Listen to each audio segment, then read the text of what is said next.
Hi all, இது என்ன வீடியோன்னு பார்த்தீங்கன்னா என்னோட கொழுந்தனார் கல்யாணத்தோட short video part 1. So first வந்துட்டு வீரமாச்சி கும்பிட்டுட்டு மண்டபத்துக்கு போகிறது தான். ஸோ வீரமாச்சி கும்பிட்றதுக்காக மஞ்சளில் பிள்ளையார் பிடிச்சி தாலி கொடி, தாலி சரடு, முகூர்த்த சாரி எல்லாமே நம்ம வீட்டில் வச்சு பூஜை பண்ணி நம்ம மண்டபத்துக்கு பொண்ணுக்காக எடுத்துகிட்டு போகணும்.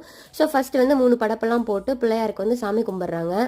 ஸோ ஊரில் இருக்க எல்லா பங்காளிகளையும் அழைச்சி எல்லாருமே வந்தாச்சு. சாமி கும்பிட்டு அப்போ மாப்பிள்ளைக்கு வந்துட்டு பெரியவங்க எல்லாருமே பொட்டு வச்சு விடுவாங்க. பொட்டு வச்சதுக்கப்புறம் மாப்பிள்ளை எல்லாரும் பெரியவங்க காலையில் விழுந்து ஆசீர்வாதம் வாங்கிட்டு கிளம்புறது தான் வந்து சடங்கு. ஸோ கிளம்புறதுக்கு முன்னாடி எல்லாரும் ஸ்வீட்லாம் ஊட்டி, ஏன்னா நெக்ஸ்ட் மாப்பிள்ளை வந்துட்டு பொண்ணோட தான் வருவார். ஸோ எல்லா சித்தப்பா சித்தி பெரியம்மா பெரியப்பான்னு எல்லாருமே வந்துட்டு கச்சாயம் வந்து ஊட்டி விட்டு மாப்பிள்ளை வந்து வழி அனுப்பி வச்சாங்க.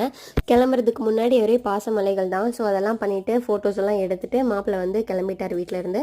ஸோ அந்த படப்பை வந்து சாப்பிட்டுட்டு தாய்மாமா வந்து கொடை பிடிச்சி மாப்பிள்ளை வந்து வீட்டிலேருந்து கிளம்பியாச்சு. ஸோ போகிறதுக்கு முன்னாடி வந்துட்டு மாப்பிள்ளை வந்துட்டு விநாயகர் கோயிலில் போய் சாமி கும்பிட்டு அப்புறம் தான் கிளம்புறது வழக்கம். ஸோ நெக்ஸ்ட் வந்து நம்ம ரிசப்ஷன் வீடியோவில் மீட் பண்ணலாம். தேங்க்யூ.